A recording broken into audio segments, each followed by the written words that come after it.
Alors bonjour à tous, on va faire un cours sur la paracha de Vaishlach. Un autre passage dans la paracha, on a déjà fait un cours la semaine dernière, cette semaine sur la paracha, et je vais essayer d'entamer un nouveau cours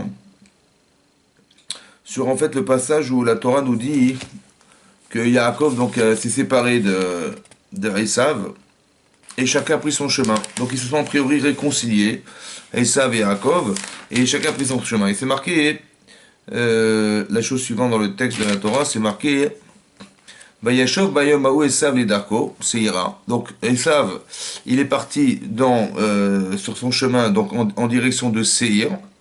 Mais Yaakov Nassa Sukota. Mais par contre, Yaakov, il a voyagé à Sukkot. Vaïvel no Baït. Là-bas, il s'est fait une maison. Ou le Mekneo à sa Sukkot. Par contre, pour son menu bétail, il a fait des cabanes. Alken Karachem Amakom Sukkot. C'est pour ça que cet endroit s'appelle Sukkot. Au nom de quoi? Au nom des cabanes qu'il a fabriquées pour ses animaux. Des étables, en fait. Ce sont des étables. Oh, c'est bizarre quand même. C'est quand même étonnant que Yaakov, il s'est fait une maison pour lui. Donc, Yeridel Lobaït.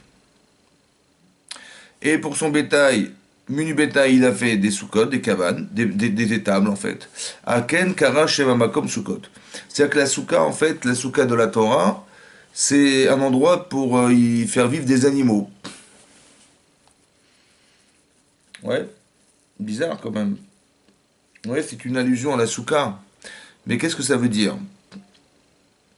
Qu'est-ce que ça veut dire? Pourquoi cet endroit, on l'a appelé au nom des étables et pas au nom de l'endroit où il s'établit? Yaakov, il s'établit quelque part, il s'est fabriqué une maison, donc ça veut dire quelque chose de fixe. Voilà, c'est quelque chose qui va être sa demeure principale, là où il va grandir et faire grandir ses enfants. Ouais, parce qu'il faut que vous sachiez de façon évidente que ce que vous êtes, ouais, n'est que la résultante de tout ce que vous avez vécu à l'intérieur des quatre murs de votre maison. Ça veut dire qu'on tout le reste, c'est pour remplir des cases. Ça veut dire que vous allez à l'école, c'est pour remplir des cases. Il faut savoir lire, écrire, savoir se débrouiller, avoir un métier. Lorsque vous allez à l'Yeshiva, il faut apprendre à étudier, il faut apprendre à comprendre la Torah. Mais où est-ce que les choses se vivent fondamentalement? Elles se vivent à la maison. Elles se vivent fondamentalement. C'est-à-dire que l'essentiel de ce que vous vivez autour de vous n'a de sens que ce que vous allez réaliser entre les quatre murs de votre maison avec votre épouse, votre mari et vos enfants. C'est l'essentiel de la vie, là. C'est là que ça se passe. Pourquoi? Parce que c'est là où on est les vraies personnes. C'est-à-dire, je m'explique. Lorsque vous sortez de chez vous, vous rencontrez un voisin dans le palier, vous dites bonjour. Vous rencontrez, juste vous descendez dans les marches de vos escaliers et vous arrivez, vous rencontrez le facteur, vous dites bonjour. Vous rencontrez quelqu'un dans la rue, vous dites bonjour. Vous allez à la poste, vous dites bonjour. Vous allez à la banque, vous dites bonjour. Vous allez côtoyer vos collègues de travail, vous dites bonjour, etc., etc. Vous allez voir que vous allez rencontrer vos enfants, vous allez rencontrer vos parents, vous allez rencontrer des amis, vous allez rencontrer n'importe qui. Vous allez voir qu'à chaque fois, la relation, si vous réfléchissez 2 secondes, vous allez vous rendre compte que la relation que vous avez aux autres, elle est bien, bien différente les uns vis-à-vis des autres. Comme si on était des formes de caméléons, d'accord? Des caméléons de la vie, et qu'il fallait à chaque fois s'adapter à l'environnement dans lequel on vivait. Ouais, on est des caméléons. Ouais. Il y a des gens qui vendent de la cam, ouais, la caméléon. Mais nous, on est des caméléons. Ça veut dire qu'on est capable de se métamorphoser en fonction des personnes qu'on rencontre. C'est ça qu'il faut voir. Et donc, qu'est-ce qui se passe, en fait? Mais la vraie personne, au fond, c'est qui alors? Puisque manifestement, avec ton voisin, t'es comme ça, tu réfléchis comme ça, tu penses comme ça, avec ton facteur, le facteur, tu penses comme ça, tes amis, les employés que tu embauches. Et à chaque fois, on a une relation complètement différente en fonction des personnes qu'on côtoie. Mais en vérité, c'est à chaque fois une adaptation. Mais la vraie personne, c'est qui alors? C'est qui la vraie personne? Puisque celle qui parle à l'un ne parle pas à l'autre, et ceux qui parlent à l'autre ne parlent pas à l'un. Et on ne parle pas de la même manière, on ne se fréquente pas de la même façon avec les uns et les autres. Mais au final, on est qui au final? Voilà. C'est ça qu'il faut comprendre. Ouais, c'est qui la personne, la vraie personne? Je pense que la vraie personne, c'est celle qui est la plus sincère, c'est celle qui est en couple. La plus sincère, c'est celle qui est avec ses enfants. C'est-à-dire qu'il y a une véracité en l'homme qui se révèle lorsqu'il est avec des gens avec qui il se sentira le plus proche. Parce que, parce qu'on aime sa femme et on aime son mari, parce qu'on aime ses enfants, parce qu'on est responsable de son couple et on est responsable aussi de ses enfants. Et donc, on essaye d'être au mieux, c'est-à-dire au mieux le plus vrai possible. Parce qu'on sait que on est perçu par sa femme et son mari et par ses enfants en permanence, d'accord? Et donc, on essaie de montrer la meilleure image de soi. D'accord, la plus vraie qui soit, parce qu'on ne veut pas avoir des enfants tordus, parce qu'on ne veut pas avoir un couple qui soit malveillant, et donc on essaie de donner le mieux de soi-même. Et je pense que la vraie personne, c'est celle qui se trouve entre les quatre murs. C'est pour ça que Yaakov, il s'est fabriqué une maison, d'accord? Mais son menu bétail, il a fait rentrer dans une souka, dans une cabane. Et ça, hein, c'est quoi la cabane finalement? C'est quoi cette étable?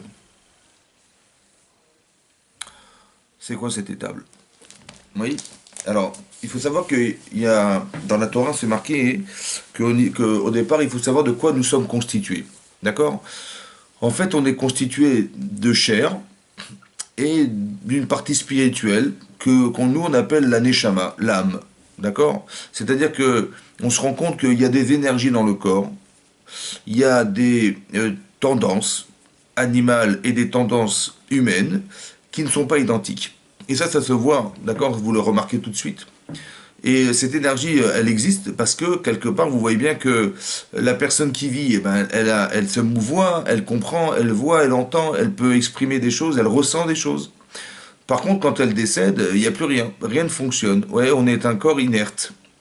D'accord? Donc ça veut dire qu'on voit bien qu'il y a quelque chose qui permet de faire fonctionner le corps. D'accord? Cette énergie-là, elle existe en l'homme. Le problème, c'est qu'on a du mal à la trouver. Elle est où l'énergie qui fait fonctionner l'être humain? Et qui tout à coup, on ne sait pas pourquoi, s'interrompt un jour de sa vie, ça s'interrompt à 120 ans, tout ce qu'on le souhaite, à 120 ans, mais ça s'interrompt. Il y a une interruption dans la faculté que nous avons de nous mouvoir, de pouvoir exprimer ce que nous sommes. Elle est où canaliser l'énergie de la personne? Voilà. En fait, dans tout appareil électrique, il y a une pile. Dans tout appareil électrique, il y a une batterie. Voilà, la batterie, on sait la déterminer, on sait qu'est-ce qu'elle produit. Elle produit de l'énergie, elle produit de l'électricité. Mais quand on réfléchit aussi, il y a des connexions électriques dans le cerveau. Quand vous prenez la décision de faire quelque chose dans votre vie, il y a des connexions électriques qui vont se faire. Elles sont extrêmement rapides. Vous avez décidé de vous lever, votre cerveau il donne l'ordre à vos jambes de se lever. D'accord? Et donc il y a des connexions électriques qui vont faire que vous allez exister. Mais elle est où, la batterie électrique dans le corps humain? Voilà. Alors, bah, les scientifiques, je ne sais pas ce qu'ils pensent, mais ils auront du mal à la trouver. Si vous faites des radios, si vous faites de... Tout fonctionne parce qu'il y a de l'énergie. Mais elle est où l'énergie du corps? Alors, je ne sais pas comment ils vont l'expliquer, mais la Torah dit que, c'est marqué dans la Torah qu'Hachem, il a fabriqué un être humain à partir de la terre. Et cet être humain à partir de la terre, il lui a soufflé un souffle de vie par le nez. Ça s'appelle Nefesh Chaya. C'est un être vivant. Donc, Vaïpav Be'apach Nishmat Raim, dit la Torah, il a insufflé un souffle de vie dans l'être humain, ce que l'on appelle nous la Neshama. Mais cette Neshama, en fait, elle est spirituelle. Et il a créé un être qui est complètement antinomique, qui est à la fois composé de chair et composé d'âme. Et cet être humain, il s'appelle Adam. Adam. Rachid expliquait que quand il est écrit dans la Torah qu'Hachem il a créé un être humain, un Nefesh Raya, un être vivant, mot à mot, un être vivant, Nefesh c'est une âme, c'est un être, et Chaya c'est vivant. Et donc un être vivant. Maintenant, comment il a fait pour le créer cet être vivant? Ben, il l'a créé à partir de Nefesh Raya. Maintenant, Rashi pose la question, il dit, mais Nefesh Raya, c'est aussi les animaux. Parce qu'on sait pertinemment que quand Hachem a créé les animaux, à partir de l'eau, il a créé à partir de la terre, et là-bas c'est marqué Nefesh Raya. Et Rashi pose la question, il dit, mais c'est bizarre qu'on ait utilisé le même terme pour dire qu'on a créé des êtres humains, un être humain en particulier qui est Adam Arishon, le premier homme de la création du monde, et qu'on a créé aussi les animaux. On utilise le même terme, des êtres vivants. On aurait peut-être dû faire la différence entre l'être humain et l'animal. Pourquoi on a dit Nefesh Raya? Alors Rachid explique que, en fait, Rachid expliquait que non. En fait, on a rajouté autre chose dans l'être humain qu'on ne trouve pas dans l'animal. Et ce qu'on a dû rajouter, c'est la DA et le Dibour. La DA, la marshava, la pensée. Et le Dibour, c'est la parole. À la différence de l'animal. Ça veut dire que un animal, il a ce qu'on appelle un nefesh chaya, c'est-à-dire il a il a une intelligence animale, donc il sait se défendre, il sait attaquer, il sait manger, il sait sentir le danger. Voilà, ce sont des limites animales qui existent, qui s'appellent nefesh, une conscience animale. Voilà. Mais l'homme, il a en plus de l'animal, il a ce qu'on appelle la pensée, ce qu'on appelle la capacité d'exprimer la pensée, qui est la marshava et le dibour. La marshava, c'est la pensée, le dibour, c'est la parole. Mais c'est marrant que Rachid a dit on a rajouté. Ça veut dire quoi qu'on a rajouté? On n'est quand même pas des animaux. On n'est pas des animaux. Donc pour eux, il a dit qu'on a rajouté à l'homme quelque chose. Il fallait dire que l'homme est différent. Que l'homme est différent parce qu'il parle, parce qu'il... Alors c'est vrai que la question, c'est pourquoi on a dit Nefesh Raya pour dire qu'il est différent. Il fallait pas dire qu'il est un être vivant. Il fallait dire que c'est un homme, c'est tout simplement un être humain. En fait, vous avez compris qu'il y a quelque chose de très important dans ce que dit Rachid, c'est d'expliquer que dans chaque homme, il y a un animal. Dans chaque animal, il n'y a pas d'homme.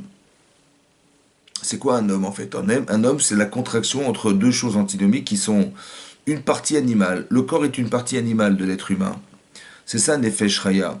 C'est ça pour ça que c'est commun aux animaux. Seulement la différence, c'est que, à la différence de c'est que l'animal n'a pas de cerveau suffisamment intelligent pour réfléchir, penser, analyser. Par contre, l'homme, il a cette capacité à penser.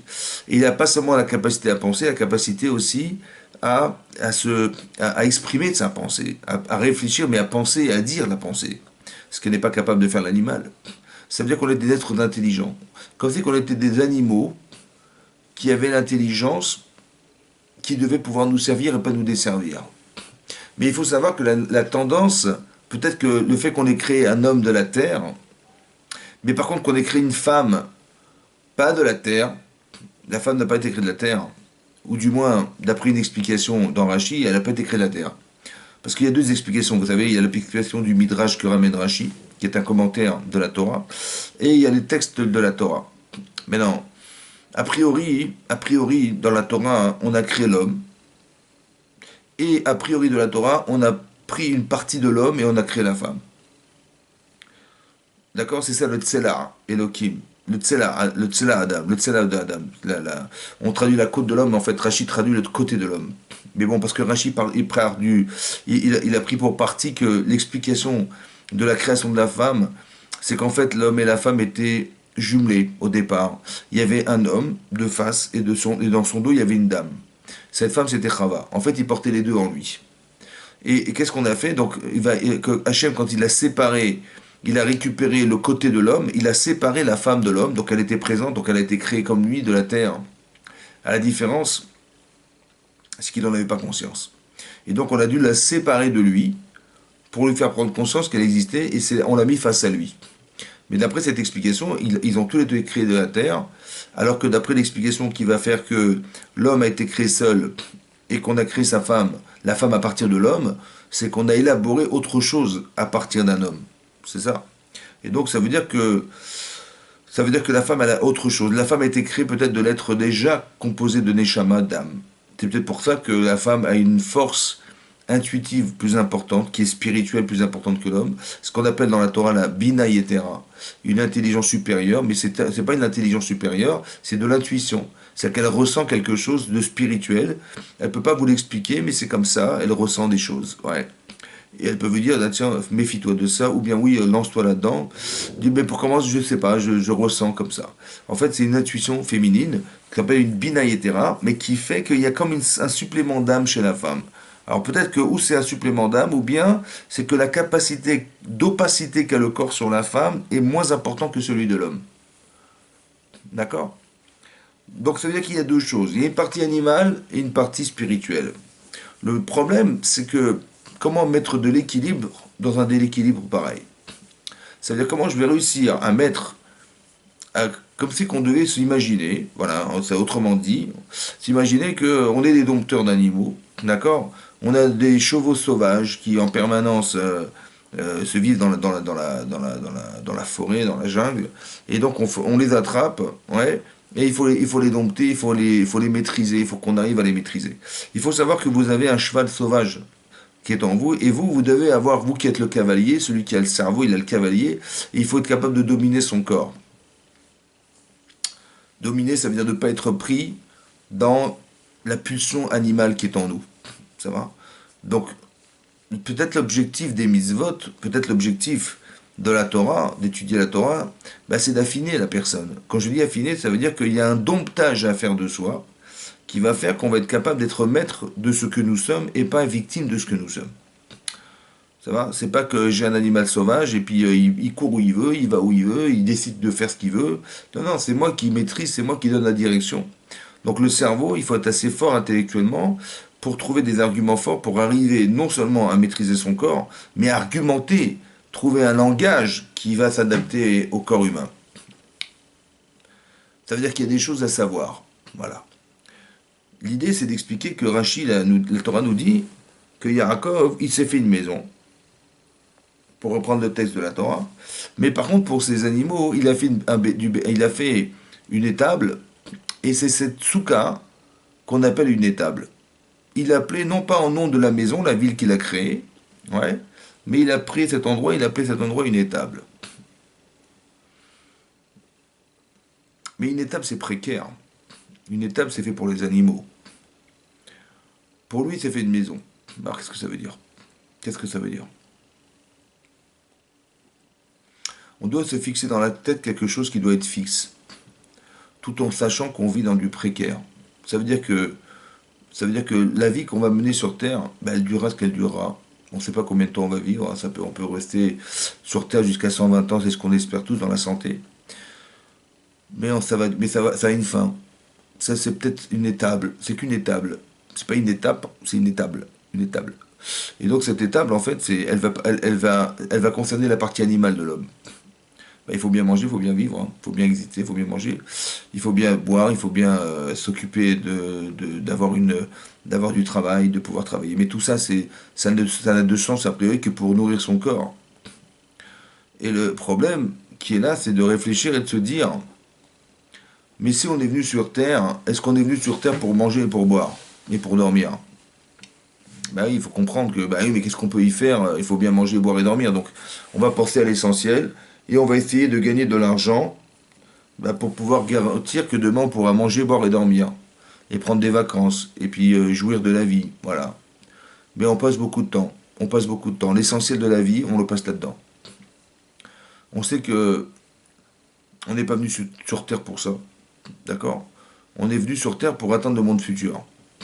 C'est ce que les pères Cavotes disent, que ce monde, il ressemble à un tracline, un couloir. Et au bout de ce couloir, il y a une porte.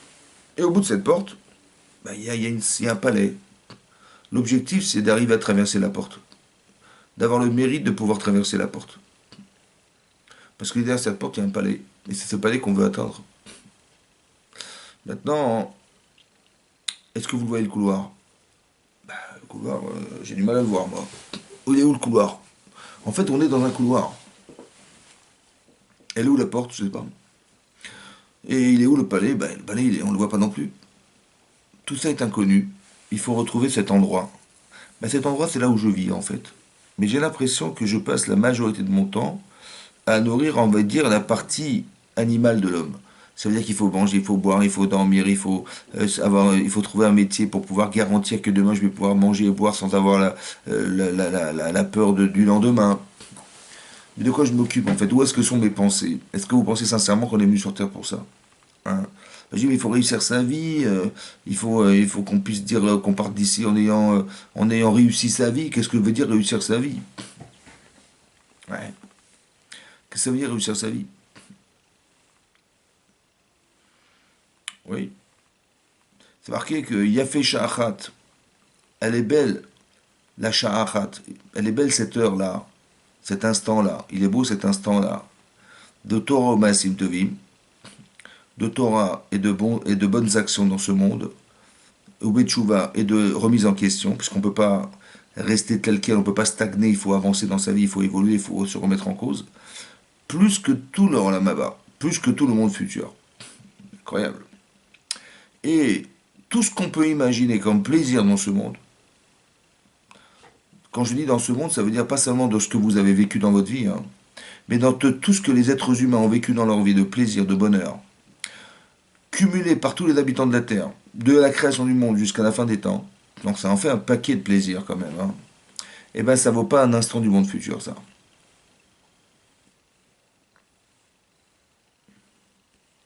aussi savoir que le seul endroit où on peut évoluer dans le monde futur, bah, ça se passe ici. Ça veut dire que le niveau qu'on peut atteindre sur la Terre, c'est celui qu'on aura dans le monde futur. Il n'y aura pas moins, il n'y aura pas plus. Donc le travail, en fait, il se passe là. Mais quand on y réfléchit, on se dit, mais attends, si l'objectif de ma vie, c'est d'arriver au Lamaba, vraiment, quand est-ce que je m'occupe de mon Lamaba? Quand est-ce que je m'en occupe sincèrement? Le matin, je vais à la prière. Après, je vais au travail. Je passe la journée au travail. Le soir, je rentre chez moi. Je suis fatigué. On fait un peu les devoirs avec les enfants. On s'occupe des enfants quand on en a. Quand on n'en a plus, bah, on est avec sa femme. On voit un film à la télé. Et après, on va dormir. Et le matin, on repart. Et on repart. Et on repart à la synagogue. Et on travaille. Et on va manger. Et après, on va voir un film à la télé. Et on recommence. Et voilà, toute la vie, elle passe comme ça. Bon, je veux bien, mais si l'essentiel de ma vie, c'est de m'occuper de moi et de m'occuper de mon là-bas, je ne vois pas où j'ai du temps, de l'espace pour ça. J'ai l'impression d'être d'avoir une vie plus concentrée sur la partie animale qui m'habite que la partie spirituelle qui m'habite. J'ai du mal à croire que c'est ça la vie, quoi. Et j'ai du mal à croire que le bonheur, il est sur Terre.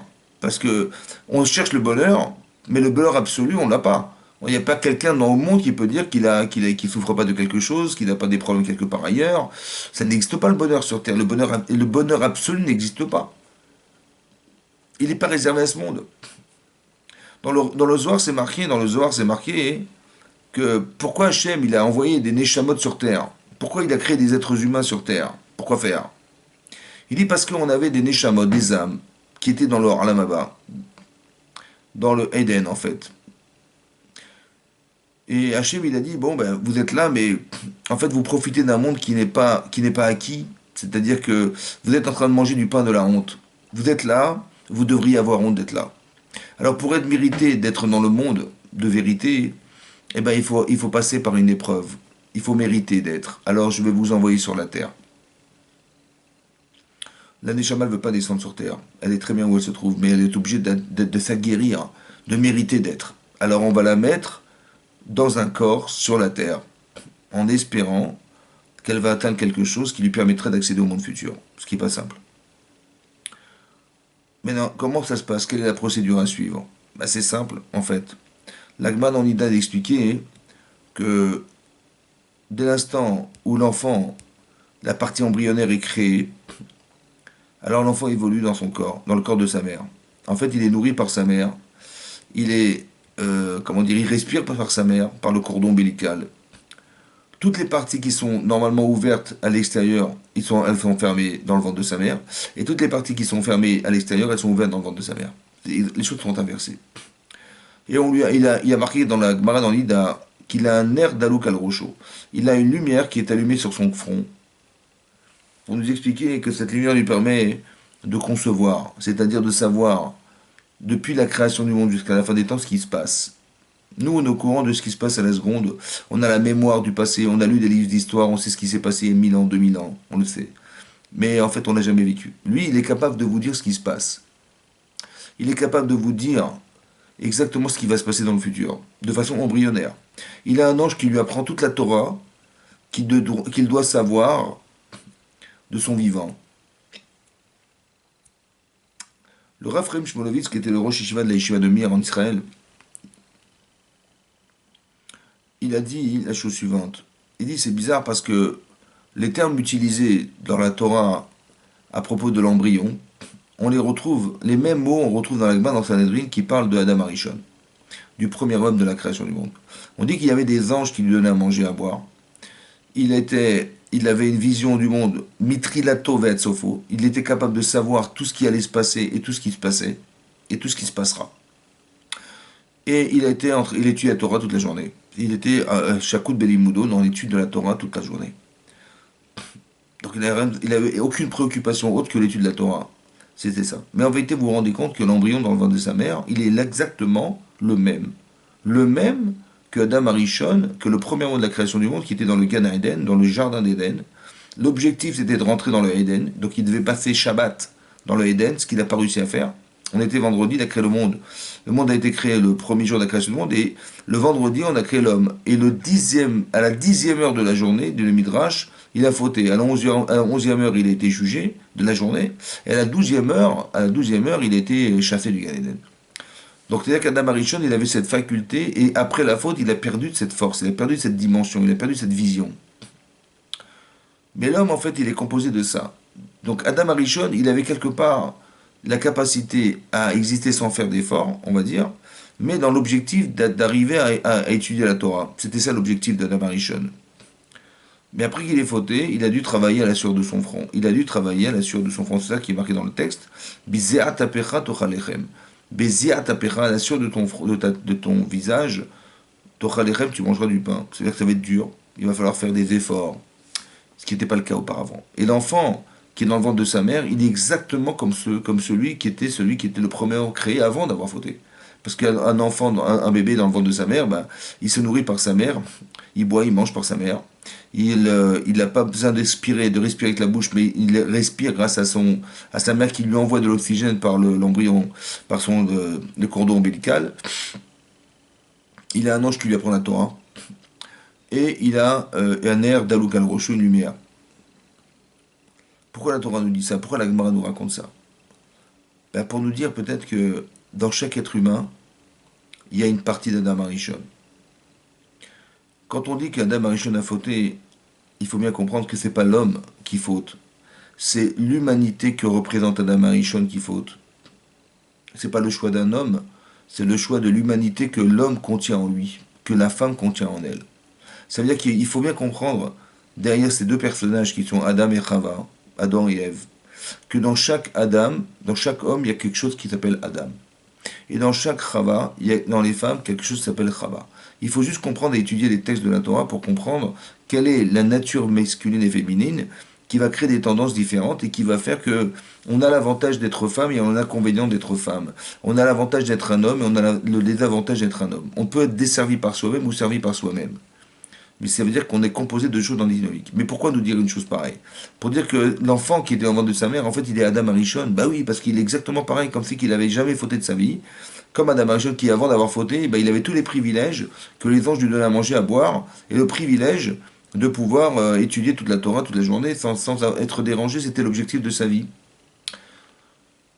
Et bien cet enfant, en vérité, il ressemble à Adam Arishon. C'est peut-être l'enfant qu'on doit atteindre un jour. Peut-être l'enfant qu'on a oublié d'être, parce que quand on sort du ventre de sa mère, bah, on n'a aucun souvenir de tout ça. Tout ce que je vous dis, en fait, c'est marqué dans la Gemara, c'est parce qu'un jour, Moshe Rabbeinu, il l'a annoncé au clan d'Israël, parce qu'il avait appris lui-même d'Hachem, et de savoir que dans chaque être humain, dans chaque être que nous sommes, il y a une partie d'Adam Arishon. Ça veut dire comme si qu'on était des molécules de Adam Arishon, qui, si, Béhémet, on arrive à réussir sa vie, alors on va gagner le droit de reconstituer, entre guillemets, le corps de Adam Arishon qui, malheureusement, n'a pas pu rentrer au Gan Eden. Mais ça veut dire que chacun a cette mission, et ça veut dire aussi, autrement dit, qu'on ne peut pas reprocher à Adam d'avoir fauté. Bah, si c'est à cause de lui qu'on est là, c'est quand même pas normal. On n'a pas décidé qu'un homme, il allait décider l'avenir de toute l'humanité entière, ce qui n'est pas cohérent, vous comprenez? Donc on est obligé de dire que Adam Arishon, il contient l'humanité en lui, et que nous avons fait le choix qui va cumuler tous ces choix, en fait, qui va faire que Adam, il a fauté parce qu'on a cette tendance. Donc je ne vais pas réparer sa faute, je vais réparer la mienne. C'est moi la tendance. Et comment je répare ma tendance? Parce que j'ai une maîtrise, la maîtrise. Alors c'est quoi la maîtrise? La maîtrise, c'est, on est composé de corps et d'âme. Je vous ai dit qu'on a une énergie. Mais cette âme, c'est pas une énergie électrique seulement. C'est une pulsion, une volonté divine. Ça veut dire qu'on a le bien en nous. Seulement ce bien en nous, il est tellement opaque. Ça veut dire qu'il est tellement masqué, enfermé dans un corps, que même cette perception de la spiritualité qui est en soi, elle ne se voit pas. Et je veux dire même pire que ça, c'est que la volonté première de l'homme, c'est pas spirituel. Non. Elle est naturellement animale, on va dire, qu'elle est naturellement matérielle. La vraie préoccupation de l'être, et c'est pour ça qu'Hachem il a fait exprès de créer un être enfant, bébé, ouais, un bébé, c'est-à-dire qu'il n'a aucune conscience, il n'a aucun souvenir. Et tout est à construire, et tout est à renouveler, tout est à reconstituer. Mais il faut comprendre que la personne qu'on doit atteindre, l'objectif qu'on doit atteindre, et qu'on ne sait pas en fait, c'est l'enfant qu'on était un jour dans le ventre de sa mère. C'était l'enfant parfait. L'être parfait, c'est lui qu'on doit atteindre. Donc on était bien dans le ventre de sa mère, il a fallu naître, il a fallu exister, il a fallu vivre. Il a fallu mériter, en fait. Il a fallu mériter. Donc ma préoccupation première, c'est de savoir, mais qu'est-ce que je vais faire de ma vie? Qu'est-ce que je vais faire de ma vie? Qu'est-ce que je vais... Où est-ce que je vais mettre l'accent? Où est-ce que je vais axer ma vie essentiellement? Parce que il faut pas que je regrette d'être venu sur Terre. Il faut pas que je regrette d'avoir passé toutes ces années, puis finalement je me suis trompé. Finalement, je vais arriver au Lamaba un jour et je me dis, mais tu te rends compte toutes les occasions que j'avais de réussir ma vie sur la Terre, et j'ai pensé que réussir ma vie, c'était ma vie sociale. Et est-ce que c'est ça qu'il fallait faire? En fait, à travers les personnages de la paracha de Vaishlach, on va pouvoir comprendre cette chose. Parce que au départ, Yitzhak, il a eu deux enfants. Il a eu un enfant qui s'appelle Esav. Le premier enfant né qui est sorti s'appelle Esav. Il a un deuxième enfant qui est né, qui s'appelle Yaakov. Ces deux enfants, en fait, ils étaient aimés par leurs parents. Mais la Torah nous dit que Yitzhak, il aimait Esav, et Rachel, et Rivka, elle aimait Yaakov. Bon, vous allez me dire, c'est un peu logique. Pourquoi? Je vais vous dire pourquoi. Parce que lorsqu'elle a eu du mal à conserver sa grossesse, parce qu'elle avait, elle avait des douleurs, des souffrances très très importantes lorsque elle passait devant un Beth Midrash, un centre d'études, ben, l'enfant voulait sortir du ventre de sa mère, et lorsqu'elle passait devant une maison d'idolâtres, l'enfant voulait sortir. Elle ne comprenait pas ce qui lui arrivait. Mais elle avait, c'est pas qu'elle comprenait pas simplement ce qui lui arrivait, mais le Midrash a l'air d'expliquer qu'elle souffrait énormément parce qu'il voulait sortir, le bébé. Il poussait tout le temps. Il avait très très mal. Et donc, quand elle interrogeait les femmes qui avaient déjà accouché, elle dit, mais est-ce que vous avez des douleurs pareilles? Elle dit, nous, on n'a jamais eu ça. Et donc, elle ne comprend pas ce qui lui arrive.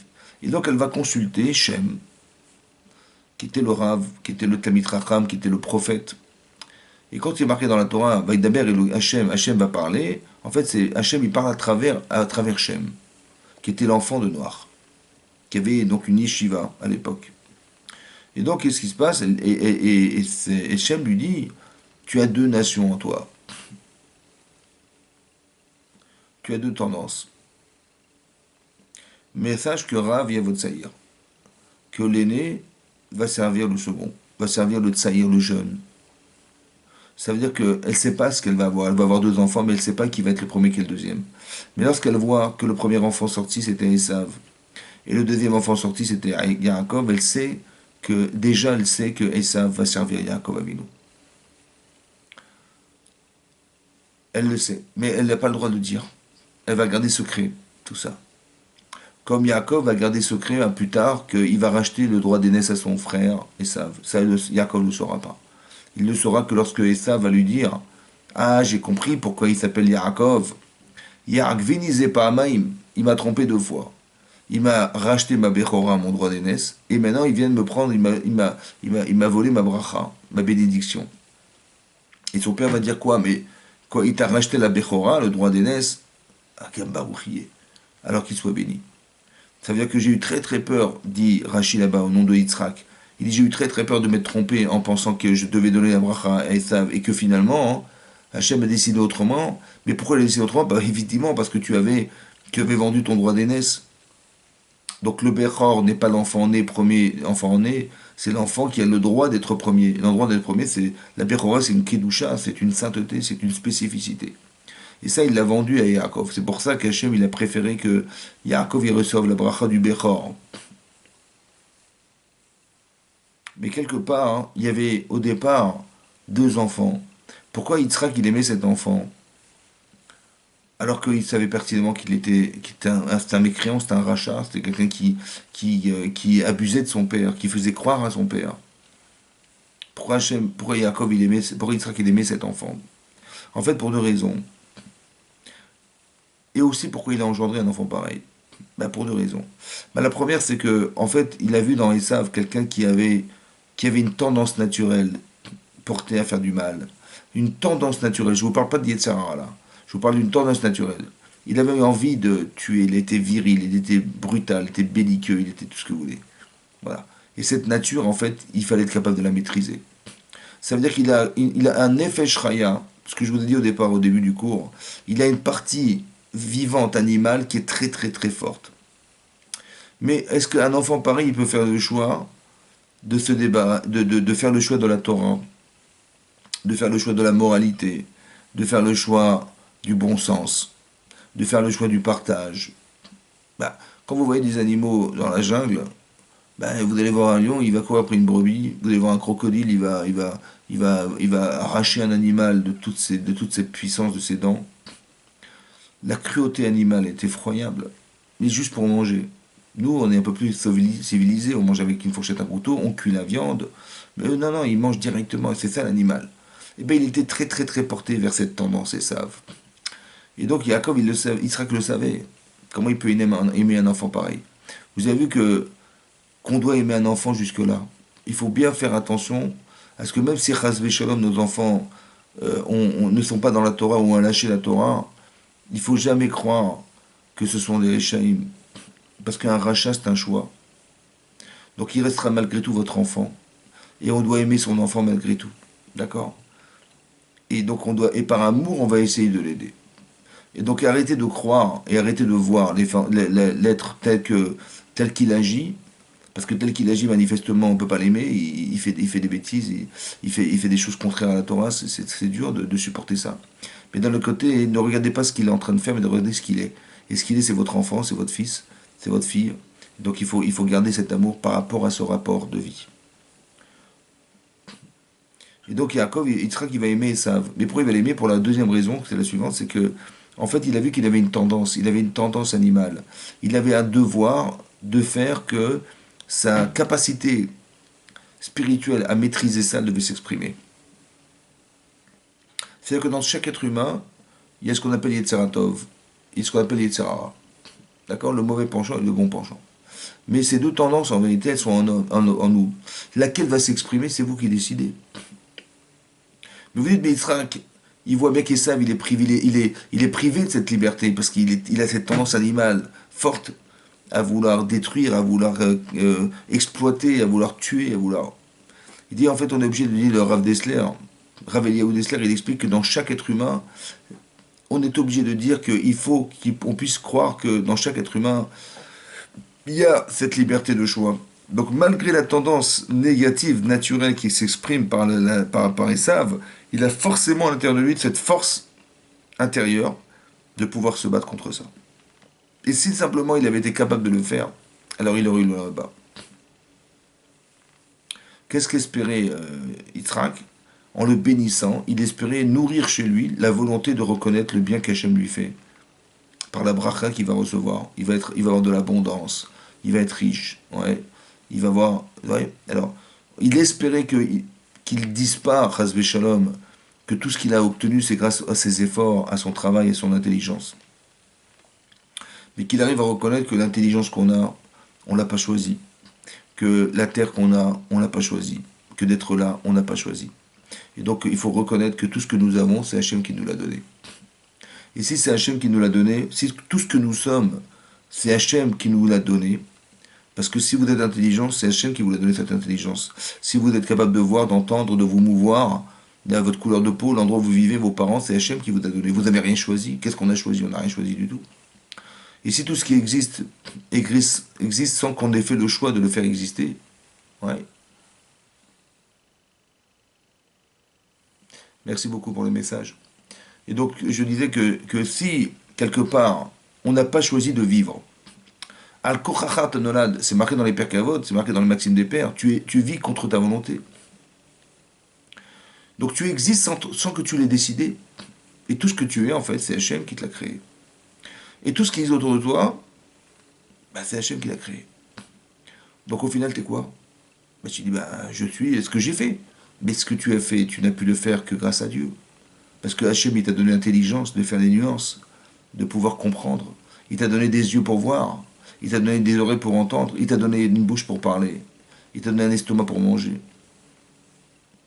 Donc si tu dis, bah, j'ai fait la mitzvah, j'ai fait ce travail, bah, j'ai compris, mais sans Hachem, qu'est-ce que tu peux faire? Alors au final, t'es quoi? Tu peux quand même pas dire que t'es le créateur du monde. Non. Tu peux quand même pas dire que tu t'es créé tout seul. Non plus. Alors qu'est-ce que t'es? Ah, c'est ça qu'il faut comprendre. Qu'est-ce que nous sommes au final? Puisque le résultat de ce que nous sommes, c'est grâce à Dieu. C'est grâce à Dieu que tu vois, c'est grâce à Dieu que tu entends, c'est grâce à Dieu que tu arrives à te mouvoir, c'est grâce à Dieu, tout ça, c'est grâce à Dieu. Tout ce qui existe, c'est grâce à Dieu. Donc t'es quoi là-dedans? Bah, qu'est-ce que t'es? Bah, tu n'es que le choix de faire de toi quelque chose. Tu n'es que le choix de faire de toi quelque chose. C'est-à-dire, qu'est-ce que tu vas faire de toi demain? Est-ce que tu vas décider de suivre ton Yitzhara, ton mauvais penchant? Ou tu vas décider de suivre ton bon penchant? Avec toute ton intelligence, est-ce que tu vas décider de suivre ton Yitzhara? Avec toutes tes émotions, est-ce que tu vas décider de suivre ton Yitzhara? Avec toutes tes facultés, est-ce que tu vas décider de suivre le Yitzhara? Avec toutes tes vertus, est-ce que tu vas décider de suivre le Yitzhara? Ou bien tu vas suivre tout ça, avec tu vas suivre le Yitzhara Tov, la bonne voie, le bon penchant. En vérité, le Racha et le Tzaddik, c'est les mêmes personnes, en fait. À la différence, c'est qu'ils ont fait un choix. C'est que quand vous voyez des géants, hein, qui sont des grands riches de l'histoire, des grands persécuteurs, des grands, je sais pas moi, euh, des grands conquérants, oui, et ben tout ça, c'est repu être des grands sadikim, en fait. Mais ce qui est dommage, c'est qu'ils ont utilisé cette force au détriment du bonheur qu'ils auraient pu vivre. Vous avez compris? C'est-à-dire qu'ils ont fait ce choix. Le Rachel, vous savez que c'est la même personne, en fait. C'est la même. La différence, c'est qu'est-ce qu'il a fait de lui? Vous avez compris? Des grands dictateurs, c'est des grands stratèges, des gens intelligents. Il y a des gens qui font des avérotes, qui font des fautes, mais avec une intelligence extraordinaire. Mais c'est dommage. C'est vraiment dommage que tu aies utilisé ton intelligence, ta sensibilité, ton intérêt de t'enrichir sur le dos des autres. Pourquoi? Mais cet égoïsme, en fait, c'est l'égoïsme animal. C'est ça le nefesh raya de l'homme. Quand vous voyez des animaux dans la forêt, ben là, ils mangent d'autres. Vous avez compris? Et donc, c'est important que vous compreniez ça. Ça veut dire que on doit reconnaître que si on existe, c'est grâce à Dieu. On doit reconnaître que au départ, il y a quelqu'un au-dessus de soi et qu'on ne peut rien sans lui. C'est pour ça que j'ai expliqué que quand Hachem a créé l'homme au départ, c'est marqué dans la Torah, hein, Lotov, Ihiyot Adam Levado. Ça n'est pas bien que l'homme soit seul.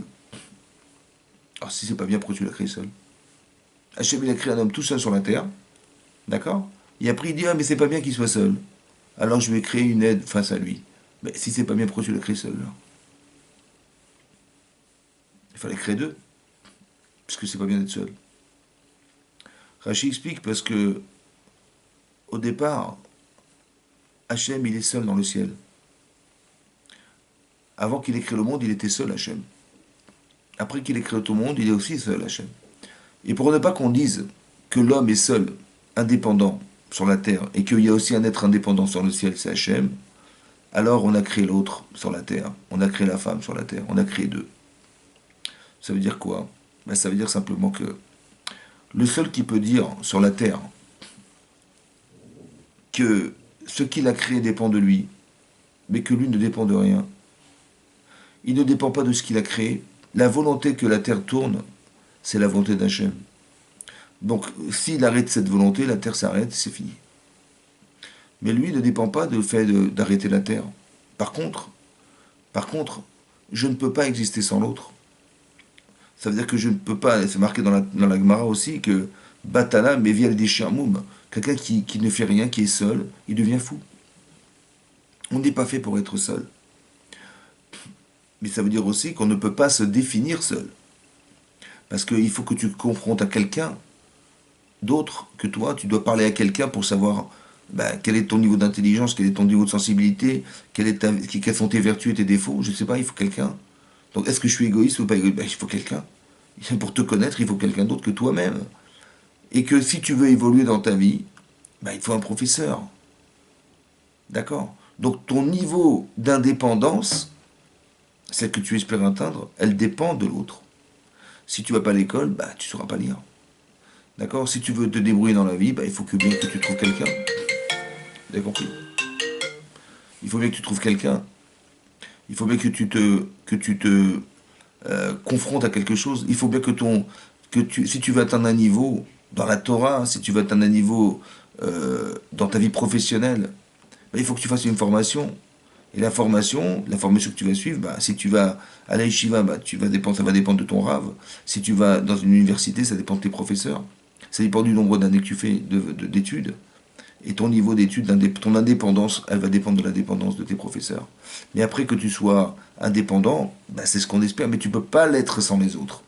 Hachem, il peut l'être sans les autres. C'est ça qui est marqué, que Loto Viota Adam Levado. Parce que tu ne pourras jamais être comme Hachem.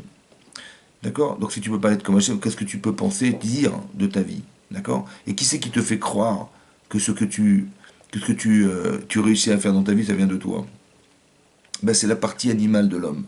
C'est exactement comme des animaux qui n'ont d'autres intérêts que d'éliminer d'autres pour vivre. C'est comme ça. Il faut bien qu'ils mangent, alors ils vont tuer l'animal en face, qui est plus faible qu'eux pour vivre. Donc il y a cette forme d'égoïsme et de cruauté qui est animale. Si je ressemble à des animaux, malheureusement, c'est que je ressemble à Esav, qui a fait de lui un animal. Il a choisi de ne pas maîtriser sa partie animale. D'accord? D'être capable d'arriver au Lamaba, c'est d'arriver à évoluer, à faire évoluer cette partie animale. C'est très important que vous entendiez. Oui. Et donc, il est important de comprendre qu'on ne peut pas évoluer sans autre. Et donc, cette partie animale qui s'exprime, c'est elle qui s'exprime. Et c'est elle qui s'exprime et c'est elle laquelle va s'exprimer. Est-ce que c'est la partie corporelle qui va s'exprimer ou c'est la partie spirituelle qui va s'exprimer? Est-ce que vous réfléchissez à ce que vous faites de vous ou vous vous laissez vivre ou votre cerveau va être au service de votre partie animale? C'est vous qui décidez. Vous pouvez être l'animal le plus intelligent du monde. Vous pouvez être vous pouvez être l'être humain qui arrive à maîtriser le maximum, maîtriser sa partie animale. C'est vous qui décidez. L'onitna Torah, dit le Midrash, l'onitna Torah, la Torah n'a été donnée. Et là, les tsaref est un bériot pour affiner la personne. Il faut qu'à la fin de ma vie, je sois affiné. En fait, il faut qu'à la fin de ma vie, je sois capable de retrouver l'enfant que j'ai oublié d'être. C'est l'enfant qui était dans le ventre de sa mère. C'est elle la vraie personne. Ça, on ne la connaît pas. On la découvre au fur et à mesure. Mais on ne pourra jamais la découvrir ce qu'on a Torah. C'est impossible. Ça veut dire qu'il y a une partie de soi qui est une partie animale et une partie de soi qui est une partie humaine. Quand je dis humaine, ça veut dire spirituellement humain. Quand vous avez de l'empathie, quand vous aimez les gens, d'aimer Hachem, de craindre Hachem, ce sont des sentiments. D'accord? Nous, on est capable de ressentir intelligemment les choses. Un animal ne ressent pas intelligemment. Il va réagir à des situations. Mais il n'y a pas de réflexion. Quand je dis réflexion, c'est-à-dire qu'il n'y a pas d'élaboration de la pensée. C'est pour ça qu'on a été créé à l'image d'Hachem. Rachid expliquait, Bitmuto. Bitmuto, c'est à son image. L'image d'Hachem qu'Hachem pense et Hachem réfléchit et analyse. Léavin ou Léaskil, il comprend et il analyse. Donc si Hachem analyse et que nous aussi nous analysons, c'est en ça qu'on ressemble à Hachem. C'est en ça qu'on est à l'image d'Hachem. Mais si on réfléchit dans son intérêt personnel, ben on est dans une forme d'égoïsme qui ressemble à l'égoïsme de l'animal. C'est pas lui qui décide, c'est vous qui décidez. Mais la partie qui doit décider, c'est la partie spirituelle qui décide. Quand Yaakov, il a décidé d'être un Yoshev Ohalim, quelqu'un qui étudie l'étude de la Torah, de toutes ses forces, c'était l'objectif de sa vie. Et Esav, l'objectif de sa vie, c'est un homme des champs. Ben, c'est lui qui devait en fait faire que le monde soit un monde sur le plan économique, sur le plan politique. C'était ça l'objectif au départ. Hachem, il a créé deux êtres, et Yitzhak, il a pensé que ces deux êtres en fait étaient complémentaires. De la même manière que nous avons un corps et que nous avons une âme, et que le corps ne peut pas se passer de son âme, parce que quand il s'en sépare, ben, malheureusement, il ne peut pas vivre. Et l'âme ne peut pas se passer de son corps, parce que pour atteindre le monde futur, il faut agir, il faut maîtriser, il faut mériter. Et bien ça passe par le corps. Je ne peux pas me mouvoir sans mon corps. Donc la Neshama ne pourra jamais mériter le monde futur si elle n'a pas de son corps. Donc le corps, il a besoin de sa Neshama pour exister. Et la Neshama a besoin de pouvoir avoir un corps pour se réaliser. On ne peut pas se passer l'un de l'autre. On ne peut pas se passer l'un de l'autre. Et bien c'est pareil, ce qu'Yitzhak avait pensé, c'est qu'on ne pourra jamais se passer de la terre et du ciel. Celui qui va s'occuper de la terre, c'est Esav. Et je vais lui faire une bracha pour qu'il réussisse dans ce domaine. Et je vais aussi bénir Yaakov qui réussisse dans la Torah. Mais en vérité, vous avez compris que ça n'a pas fonctionné parce que Esav, il a refusé de jouer ce rôle. C'est ça qui s'est passé. Et qui est-ce qui a joué le rôle de Esav? Esav, il avait un rôle qui était noble. c'est d'être le corps du monde. Et Yaakov, il avait une vertu qui était aussi une fonction qui était noble, c'était d'être l'âme du monde. Mais Yaakov, il a joué son rôle, mais Esav, il n'a pas accepté son rôle. Vaïbez et Abéroa. Il a dénigré le droit d'aînesse. En fait, il a dénigré son rôle dans la Torah. Le droit d'être un aîné. Alors, il a voulu avoir les droits de l'aîné pour l'argent, mais pas le droit de l'aîné pour évoquer sa spiritualité dans ce monde. Il n'a pas voulu. Qui c'est qui a pris en charge le rôle d'Esav? C'est Yaakov Avinu. Il a acheté le droit d'aînesse, qui est un droit spirituel, et il a racheté, il a récupéré donc forcément la bracha qui va avec la Bechora. La Beracha, la bénédiction de Yitzhak qui va avec le droit d'aînesse. C'est l'aîné qu'on bénit. Et en épousant Léa, il a confirmé que la femme qui devait être la femme de Esav au départ, elle va devenir la femme de Yaakov. Pourquoi? Parce que en prenant la Bechora de son frère, en prenant la bracha de son frère, il a récupéré la femme de son frère. Donc le véritable rôle que devait jouer Esav, en fait, c'est celui que Yaakov il va prendre sur lui. C'est pour ça qu'on peut comprendre que Yaakov Avinu, il va devoir quitter Beersheba. Vayetse Yaakov et Beersheba. Il est parti en fait. Pourquoi il est parti? On vous dit, il est parti parce qu'il était en danger. Son frère voulait le tuer. C'est vrai. Mais peut-être ça veut dire autre chose. Ça veut dire que Yaakov, il ne devait pas sortir. Yoshev Ohalim, mot à mot, ça veut dire installé dans la tente. Le but, c'était pas de sortir, c'était d'être installé quelque part. Yoshev Ohalim, il devait être assis quelque part. Et là, manifestement, il n'est pas assis, il est sorti. Pourquoi il est sorti? Parce que le travail de Yaakov, c'était de se construire dans l'étude de la Torah, dans la compréhension des choses, dans la compréhension humaine, si vous voulez consulter quelqu'un, le professeur, c'était lui. Il a dû sortir parce qu'il va se réaliser. En fait, il va réaliser ce que Esav aurait dû réaliser. Esav, il aurait dû se confronter, en fait. Il aurait dû valider sa vérité. Donc, il aurait dû, en fait, aller sortir et aller chez Lavan. Et aller se confronter à la roublardise, à la tricherie, à la manipulation de cet homme. Parce que rester émettre, rester vrai dans un monde faux, dans un monde de mensonges, c'est très compliqué. C'était le travail d'Esav. C'est ça qu'il devait faire. Le travail de ce monde, en fait, le monde dans lequel nous trouvons. Malheureusement, Esav, il a dénigré ce droit d'aînesse. Donc, et que Yaakov a repris à charge. C'est pour ça que c'est Yaakov qui va faire le travail d'Esav. C'est Yaakov qui va sortir. C'est Yaakov qui va devoir faire le travail de Hirat Shamaim, de crainte d'Hachem. Parce qu'il faut avoir de la crainte d'Hachem pour refuser le sheker, le mensonge. Et donc là-bas, on voit que Yaakov, il va prendre à charge cet homme. Mais c'est dur d'être les deux. C'est dur de se déguiser. C'est dur de faire croire. Parce que quand on est double, on est naturellement quelqu'un qui est quelqu'un qui avait tellement envie d'étudier la Torah toute sa vie dans une tente. Et malheureusement, il a été obligé de sortir, ce qu'il n'avait pas envie de faire. C'est peut-être pour ça que Yaakov Avinu, il est tiraillé entre sa vie existentielle d'un homme qui est un Talmid Racham et de celui qui sait que finalement il doit prendre le rôle des autres, celui qui était dans les champs, de s'occuper durant la mazée, ce qui n'était pas sa fonction. C'est comme si vous allez vous demander à la Neshama de descendre sur la terre dans un corps, mais elle n'a pas envie, elle. Donc en fait, elle se déguise, la Neshama, dans un corps. Elle est habillée d'un corps. C'est une forme de déguisement. Ce déguisement, il s'explique par le fait de nos contradictions. Ce déguisement, il s'explique par le fait qu'on ne sache pas quoi faire. Ce déguisement, il peut s'expliquer par le fait que nous doutions dans la vie. D'accord? Ce déguisement, il peut expliquer le fait qu'on ne veuille pas faire d'efforts. Parce que quand je dis à quelqu'un, écoute, il faut faire la prière le matin, il va dire, attends, mais pourquoi faire la prière le matin? On est mieux au lit que à la synagogue. D'accord? Alors, ok, bon, c'est vrai que c'est pas facile, ok, bon, écoute, si je te donne 2000 euros, tu viens ou pas? Il dit, pardon? 2000 euros. 2000 euros, oui, bien sûr que je viens, évidemment que je me lève. 2000 euros, mais tu plaisantes ou quoi? Je lui dis, mais j'ai pas compris, mais ta prière, elle vaut combien? Elle vaut pas moins que 2000 euros? Il dit, bah si, alors pourquoi tu t'effares pour la prière? Vous avez compris? Ça veut dire que la réaction qu'on a, elle n'est pas du tout spirituelle. Elle est physique. En fait, c'est pas la synagogue qui m'attire, c'est l'argent qui m'attire. C'est-à-dire que ma vraie tendance, elle est là. C'est ça ma tendance. On se déguise en espérant qu'on va un jour comprendre qu'il faut arriver à retirer ce vêtement et être soi-même. Et bien tout le travail que je vous dis là, c'est le travail de la vie, en fait. Parce que la nature, en fait, elle est plus forte que la pensée.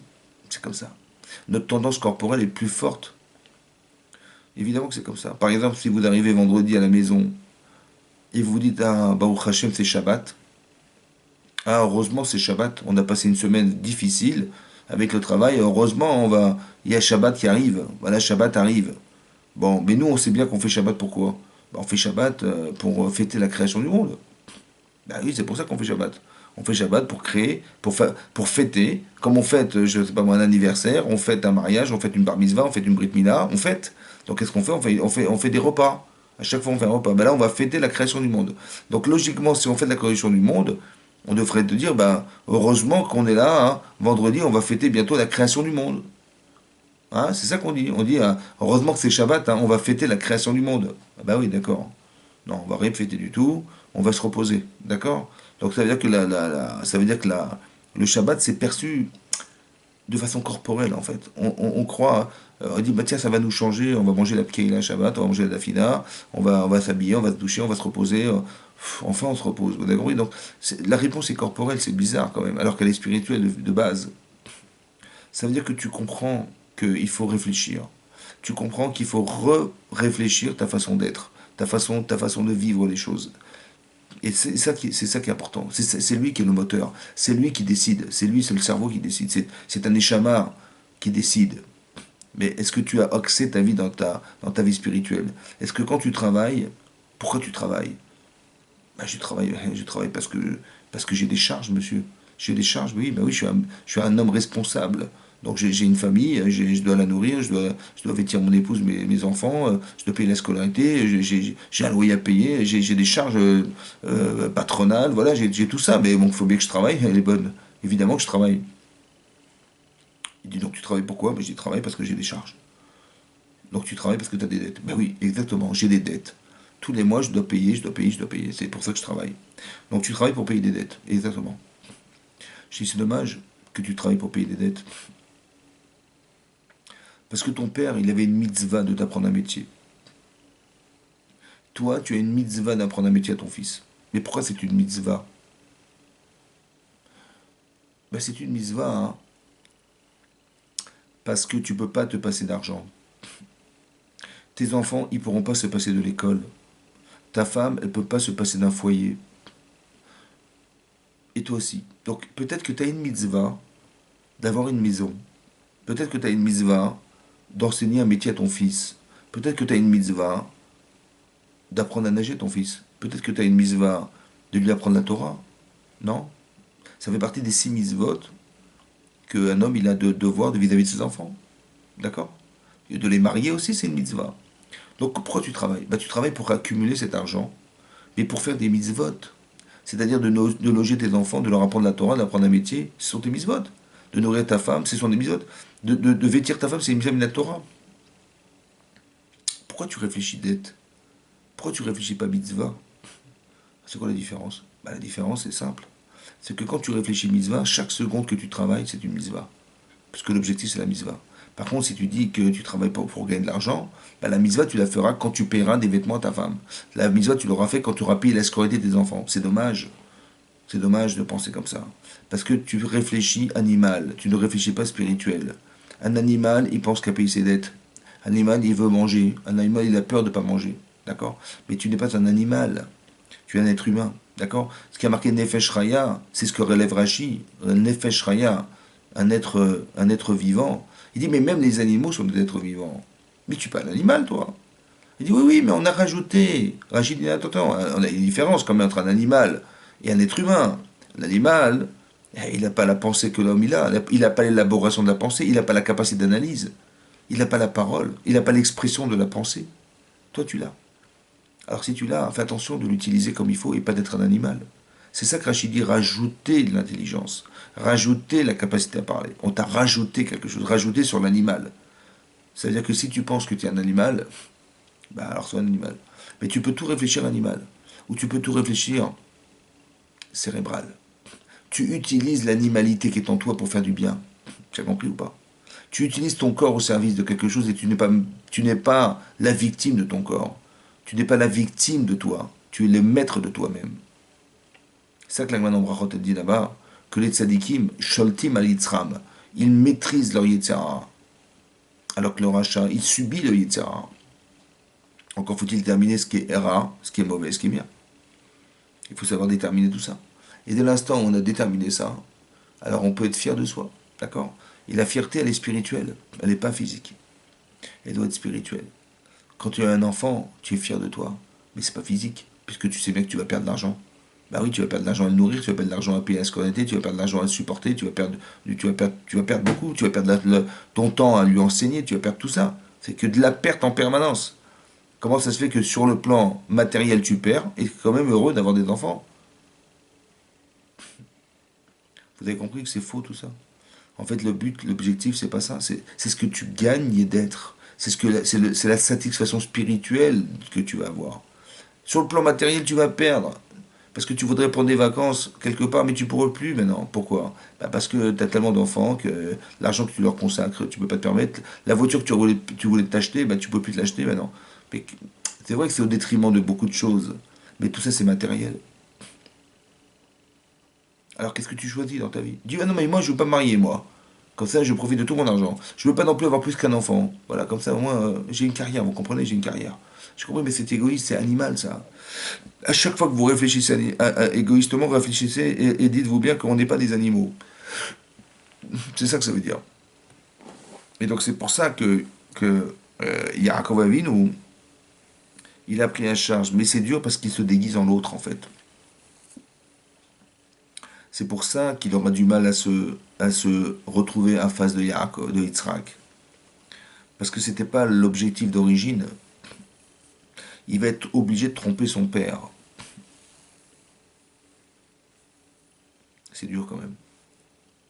Il va être obligé de tromper son père, ça veut dire qu'il va être obligé de lui faire croire qu'il est l'autre. Alors vous allez me poser la question et vous allez me dire, mais quelle est la différence entre Esav, qui est un tricheur, parce qu'il fait croire à son père qu'il est un tzaddik, il fait croire à son père qu'il est complètement en bonne et due forme avec l'éducation que lui donne son père, etc. Donc c'est un tzaïd bépif, c'est un chasseur de bouche, c'est-à-dire qu'il fait que des mensonges toute la journée. Il veut gagner sur les deux tableaux. Il veut gagner la bracha de son père, et il veut gagner de tuer Nimrod et lui récupérer son argent, et ses vêtements, et le pouvoir qu'avait le vêtement d'Adam Arishon. Bon, bon. Et Yaakov, bah, il trompe son père. Il est à la yeshiva, il étudie la Torah, mais à côté, il va faire croire à son père qu'il est Esav. Donc on a deux tricheurs en face de nous. D'accord? Est-ce qu'elle est juste, cette vision des choses?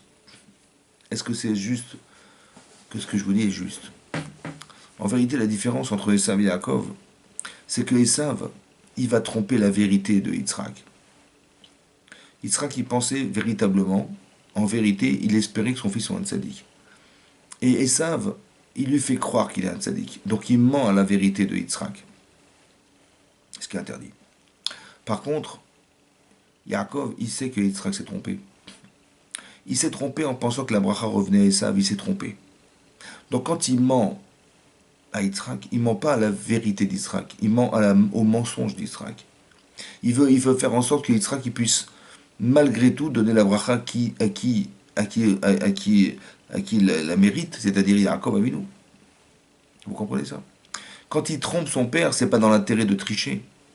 C'est dans l'intérêt d'éviter que son père il se trompe en donnant la bracha à Esav alors qu'elle lui revient. Vous comprenez ce que ça veut dire?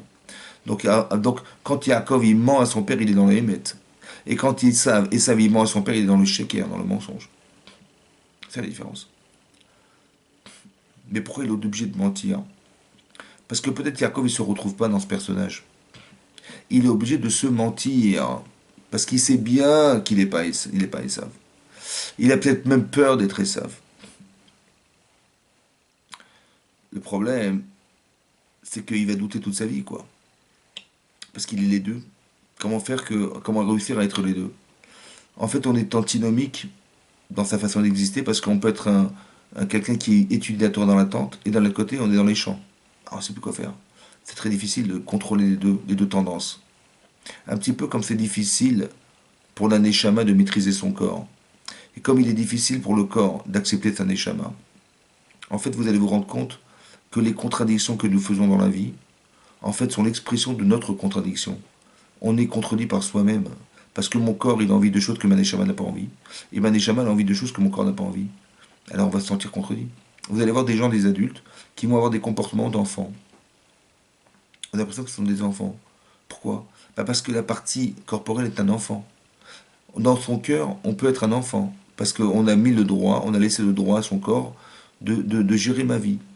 Vous avez compris? Il y a des gens, ils ont 65 ans, et qu'est-ce qu'ils font quand ils ont du temps libre le dimanche? Ils vont astiquer leur voiture. Vous avez compris? Ils vont l'astiquer, qu'elle soit bien brillante, et ils vont sortir dehors avec une voiture, une belle voiture. Voilà. Une belle voiture, et que les gens ils voient ma belle voiture. Vous avez compris? Ou alors il a beaucoup d'argent, et il va épouser une femme magnifique, mais qui a 35 ans de moins que lui. D'accord? Parce qu'il faut que les gens ils voient ma femme. Ça va, il faut qu'il la voient ma femme. Un petit peu comme il s'appelle.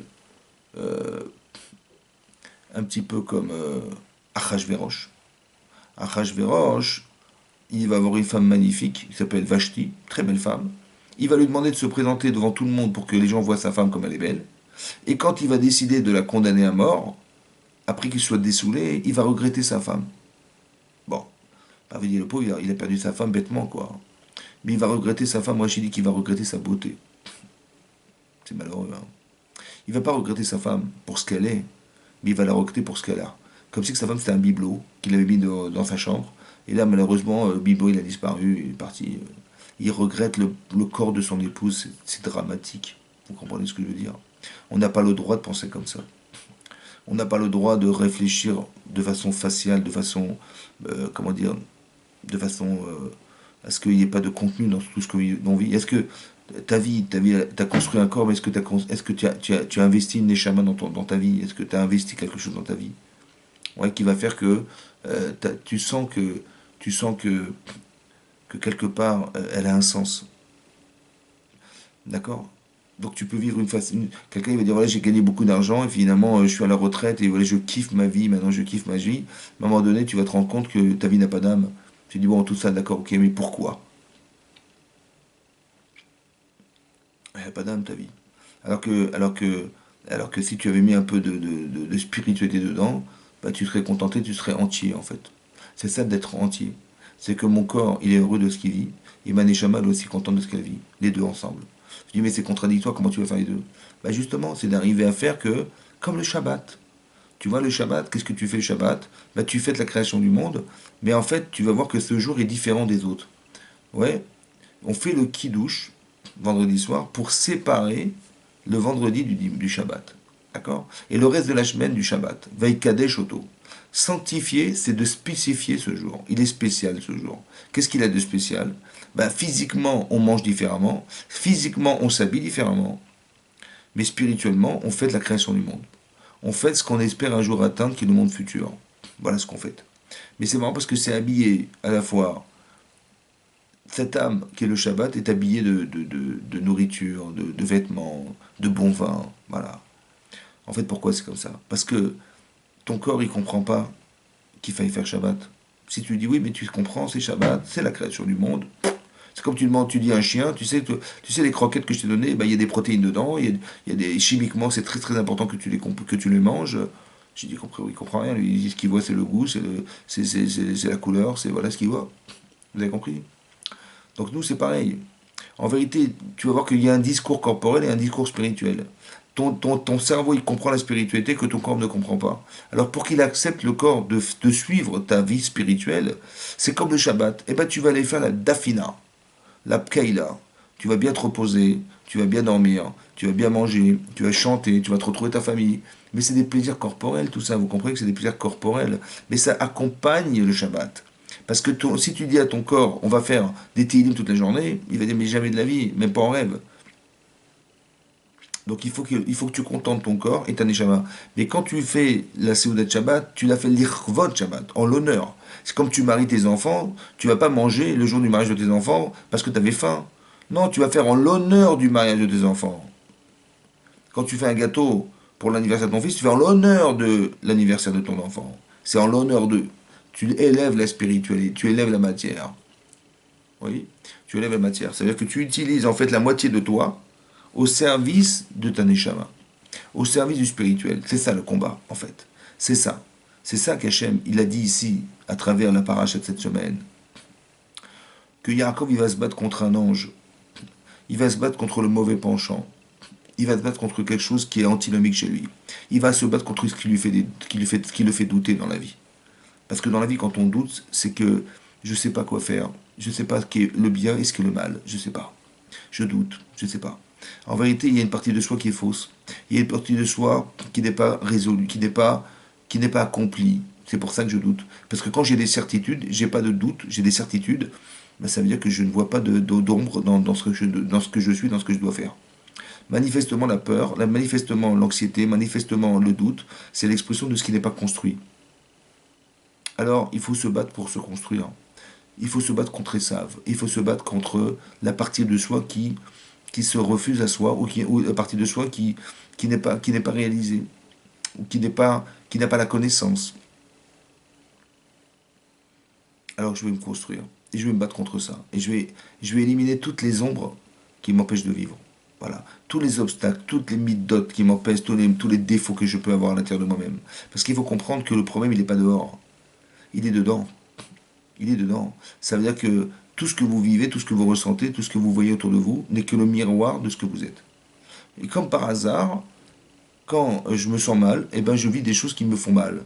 C'est bizarre. Et je ne suis pas heureux, je suis pas heureuse. Je vois pas la vie en rose. Bah oui, c'est normal, parce qu'en vérité, ce que tu projettes, c'est ce que tu es. Donc si tu es mal dans ta peau, bah, tu verras que du mal autour de toi. Et si tu es bien dans ta peau, bah, tu verras que les choses, elles marchent magnifiquement bien. C'est en ça qu'on voit qu'Hachem existe. Parce que c'est pas normal, un type qui est anxiogène, ben, il devrait chercher quelque chose qui le rend heureux. Et ben, c'est l'inverse qui se passe. C'est marrant. C'est là qu'on voit Hachem, vous avez compris? Comme si qu'Hachem, il m'a envoyé des expériences de vie qui pour moi sont perçues comme des problèmes, mais qui sont en fait des solutions. Bah oui, parce que quand tu vois Esav arriver, ouais, toi t'es Yaakov Avinu, et on t'annonce qu'Esav arrive avec 400 hommes. Tu dis, bah c'est un problème. Comment je vais faire? Et j'ai peur. Mais non. Ce que tu vas réaliser en te battant contre ça, c'est la solution à ton problème. Parce que tu as un problème avec Esav. Le Esav que tu n'acceptes pas d'être. Il y a un vrai Esav en toi, le vrai Esav, pas le faux Esav. Et ce vrai Esav, là, tu l'acceptes pas. C'est pour ça qu'Hachem, il dit, bah, écoute, qu'est-ce que tu veux? Bah, je dis, ce pouvoir-là de l'argent, j'en veux pas. Moi, je suis un Yoshev Ohalim. Alors, il dit, bah, il n'y a pas de problème. Alors, à qui tu le donnes, alors, cet argent? Je dis, bah, je le donne à Esav, je ne veux pas ressembler à Esav. Mais il n'y a pas de problème, donc je le donne à Esav. Et bah, tu verras qu'Esav, il va l'utiliser contre toi. Donc, en fait, il faut que tu l'acceptes d'être cet homme. Et c'est ça Israël, en fait. Israël, c'est la composante des deux. Ça veut dire que quand l'ange va dire à Yaakov, tu vas plus t'appeler Yaakov dorénavant, tu vas t'appeler Israël. Pourquoi? Kisari taim anashim Kisari taim Elokim va anashim atuchal. Tu as lutté contre Hachem, contre les Yetzirah, tu as lutté. En fait, tu as lutté, ça veut dire que la compréhension de ça, c'est de dire que tu t'es convaincu que c'est ça qu'il fallait faire. Tu n'as pas laissé d'espace dans ton cœur pour laisser le choix au Yetzirah de te proposer autre chose. Tu es sûr de toi, tu es sûr de tes vérités, tu es convaincu de ce que tu dois être. D'accord? C'est ça qui est marqué dans le texte de Rashi, quand Rashi dit qu'il a dit, je te lâcherai pas tant que tu me béniras pas. Il a dit à cet homme, qui était un ange, je te lâcherai pas tant que tu me béniras pas. Mais depuis quand tu vas demander une bracha à ton Yetzirah, à ton ennemi? En fait, il lui a dit comme ça, je ne te lâcherai pas tant que tu ne reconnaîtras pas que la bracha me revient. La bracha de mon père me revient. Donc par l'absurde, ça veut dire qu'Yaakov, il est obligé de dire à son Yetzirah, qui lui disait, mais tu la mérites pas cette bracha. Peut-être qu'elle est dangereuse pour toi cette bracha. Alors écoute, c'est faux. C'est faux, je sais que c'est faux. Tu veux me faire croire qu'elle n'est pas pour moi, mais elle est oui pour moi. Alors je vais être assez convaincu pour que tu ne puisses pas croire qu'elle ne me revient pas. C'est ça la conviction personnelle, vous comprenez? Ça veut dire que quand tu vis ta vie, il faut que tu saches que tu es un juif. Il faut savoir que tu dois être dans la Torah. Il faut savoir que ta vie ne peut pas se faire sans elle. Il faut savoir que le matin, tu prends sur toi le joug divin, et le soir, tu prends sur toi le joug divin en faisant le Kriyat Shema. Mais ça veut dire quoi? Ça veut dire, autrement dit, ça veut dire que tu te mets dans les conditions de celui qui, le matin, depuis le matin, tu prends sur soi de dire, lui, je ne veux pas le rencontrer, D'accord? Et le Yetzer c'est ça qui m'intéresse. Qu'au travail, tu vas essayer de regarder ton travail et pas de regarder les femmes qui se baladent et les hommes qui se baladent. D'accord? Ça va? Donc tu vas dire, non, non, mais Hachem existe à ce moment-là. Donc j'ai pris sur moi le matin le Ol Malchut Shamaim. J'ai pris sur moi le joug divin. Je veux voir dans ma vie. Je veux voir Hachem dans ma vie. Je veux pas trahir Hachem. Je veux aimer Hachem. Et le soir, il y a le Yitzhara du jour et le Yitzhara de la nuit. Le Yitzhara de la nuit aussi, c'est un autre Yitzhara. C'est de sortir la nuit. C'est un autre Yitzhara. Donc je prends sur moi la nuit, de prendre sur moi la nuit aussi, d'être un homme cohérent et un homme fidèle. C'est ça l'Ol Malchut Shamaim. Donc la maîtrise, en fait, c'est moi qui l'ai. C'est pas lui qui l'a. C'est pas lui qui me dit quoi faire, c'est moi qui lui dis quoi faire. Et je trouve les arguments pour arriver à faire que il y a pas d'espace au Yitzhara dans ma vie. D'accord? Oui. Il faut que tu avoues que la bracha me revient. Comme si j'étais en train de me convaincre moi-même, et je me parle à moi-même, et je dis à la partie qui me tracasse, qui me crée des doutes, je n'ai pas de doute. J'étudie la Torah pour ne pas avoir de doute. Je me convainc, je fais du moussard pour ne pas avoir de doute. Pour ne pas laisser d'espace au Yitzhara de me faire croire. D'accord? C'est ça le travail. C'est pour ça que Yaakov, il a fait une souka pour le bétail. Vous avez compris? C'est là qu'il y a marqué dans la Torah que pour lui, il s'est fait une maison. C'est-à-dire qu'il faut se construire une maison. Mais sache que pour ton corps, il faut l'amener dans une étable. D'accord? Il faut le mettre de côté dans une étable. Parce qu'il faut bien qu'il comprenne que lui, sa nourriture n'est pas la tienne. Il va manger du foin, toi tu manges autre chose. D'accord? Et donc c'est toi qui maîtrises le corps. C'est ça qu'Yaakov voulait dire, que pour lui, il s'est fait une maison fidèle, une maison forte, une maison qui tient, qui est solide, qui est durable. Mais pour le bétail, pour ton corps, c'est pas ça qu'il faudrait. D'accord? Donc il faut que tu comprennes que il y a un double travail à faire. Il faut que tu saches que tu es composé de deux choses antinomiques. Mais le discours de l'un n'est pas le discours de l'autre. Ton corps, il n'a pas envie de spiritualité. Comment tu vas l'amener à ça? Alors, tu vas accompagner ta spiritualité dans le physique. C'est ça qu'Yaakov il a réussi à faire. C'est ça Israël. C'est ça Israël. Que Yaakov, en fait, il a accouché d'Israël. Parce que quand tu te bats dans la vie, bah, tu deviens quelqu'un d'autre. Mais ce que tu deviens, c'est la joie d'être cette personne. Et c'est cette joie-là qui compose l'expérience que nous devons nous avoir, puisqu'on s'appelle des bénis Israël, des enfants d'Israël. On est concerné par ça. On est concerné non pas par Yaakov, mais par Israël. On a pour objectif d'être heureux dans notre avodat Hashem. D'accord? Et donc c'est ça que, voilà, comme je vois les messages, pareil, voilà. Il faut voir le résultat. Et donc, ce résultat, ben, c'est ce qu'on espère que bientôt arrivera. Qu'on ne doit pas tomber dans l'anxiété de ce qui nous arrive, parce que c'est vrai qu'on vit une situation difficile avec le coronavirus, avec les gens qui tombent, qui vont à l'hôpital, qui tombent malheureusement malades, des gens qui décèdent. C'est vrai que c'est anxiogène, mais plutôt que de le vivre mal, il vaut mieux qu'on se dise un peu comme Yaakov Avinu. Ouais, quand il a vu son frère arriver, il ne voyait pas d'espoir, en fait, mais il a compris que ce qui lui arrive, en fait, n'est que le résultat de ce qu'il est. Et donc, il vaut mieux qu'on fasse teshuva, qu'on se remette en cause, qu'on arrive à trouver le positif chez soi. Et c'est ce positif-là qui va faire que, comme Yaakov Avinu, il a réussi à dire à son Yetzirah de se convaincre qu'il avoue que la bracha lui revient, que Hachem il est avec lui. Alors, de la même manière que Yaakov, il a vu son frère arriver, alors qu'il était prêt à l'assassiner avec 400 hommes, et tout à coup, on l'a vu l'embrasser.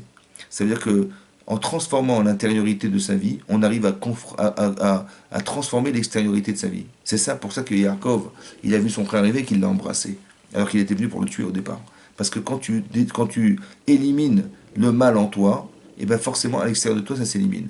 Et ben je pense que c'est ça que peut-être que la manière qu'on aura de se débarrasser de ce qui nous empêche d'accepter la Torah, d'accepter le Hémet, alors on va se débarrasser, ben, Hashem, de ce virus qui nous envahit et que c'est la seule et unique manière de le balayer.